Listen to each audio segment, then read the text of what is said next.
প্রিয় ওসমান হাদি, তোমাকে আমরা বিদায় দিতে আসি নাই এখানে। তুমি আমাদের বুকের ভেতরে আছো এবং চিরদিন বাংলাদেশ যতদিন আছে তুমি সকল বাংলাদেশির বুকের মধ্যে থাকবে। এটা কেউ সরাতে পারবে না। আমরা আজকে তোমাকে প্রিয় হাদি বিদায় দিতে আসিনি। আমরা তোমার কাছে আমরা ওয়াদা করতে এসেছি। তুমি যা বলে গেছো সেটা যেন আমরা পূরণ করতে পারি, সেই ওয়াদা করার জন্য আমরা একত্র হয়েছি। সেই ওয়াদা শুধু আমরা নয়, পুরুষানুক্রমে বাংলাদেশের সব মানুষ পূরণ করবে। সেই ওয়াদা করার জন্যই আমরা তোমার কাছে আজকে এসেছি, সবাই মিলে যে যেখানে আছি। আমরা তোমার যে মানব প্রেম, তোমার যে ভঙ্গি, মানুষের সঙ্গে উঠা বসা, তোমার যে রাজনৈতিক দৃষ্টিভঙ্গি, সবাই প্রশংসা করছে।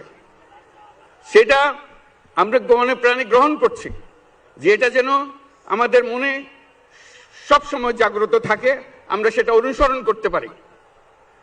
তুমি আমাদেরকে এমন এক মন্ত্র কানে দিয়ে গেছো, সেই মন্ত্র বাংলাদেশের কেউ কোনোদিন ভুলতে পারবে না এবং এই মন্ত্র চিরদিন আমাদের কানে বাজতে থাকবে।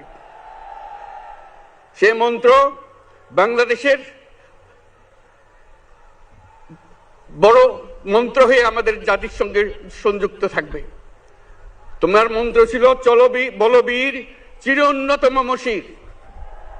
এই উন্নত মমশিরের যে মন্ত্র তুমি দিয়ে গেছো, সেটা বাংলাদেশি সন্তানের জন্মলগ্ন থেকে যতদিন সে বেঁচে থাকবে নিজের কাছে বলবে চল বলবীর চির উন্নত মমশির, আমাদের শির কখনো নত হবে না। সেই মন্ত্র তুমি আমাদেরকে দিয়ে গেছো, আমাদের সব কাজে সেটা আমরা প্রমাণ করব। আমরা দুনিয়ার সামনে মাথা উঁচু করে চলবো, কারো কাছে মাথা নত করব না। সেই মন্ত্র তুমি আমাদেরকে দিয়ে গেছো, আমরা সেটা পূরণ করে যাব। প্রিয় হাদি, তুমি নির্বাচনে অংশগ্রহণ করতে চেয়েছিলে এবং সেই নির্বাচনে অংশগ্রহণ করতে গিয়ে নির্বাচন কিভাবে করতে হয় তারও একটা প্রক্রিয়া জানিয়ে গেছে আমাদেরকে।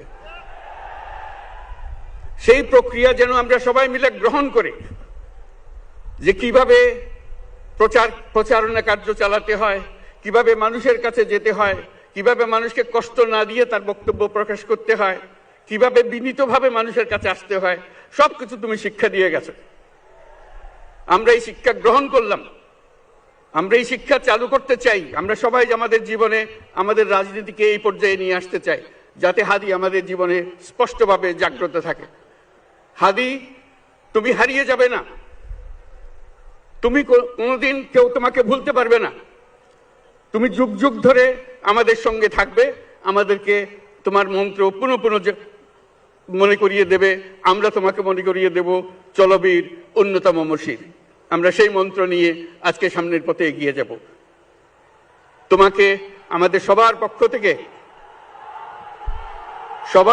থেকে তোমার সঙ্গে ওয়াদা করলাম, আজকে তোমাকে আল্লাহর হাতে আমানত রেখে গেলাম। আমরা সব সময় তোমার কথা স্মরণ রেখে জাতির অগ্রগতির পথে চলতে থাকবো।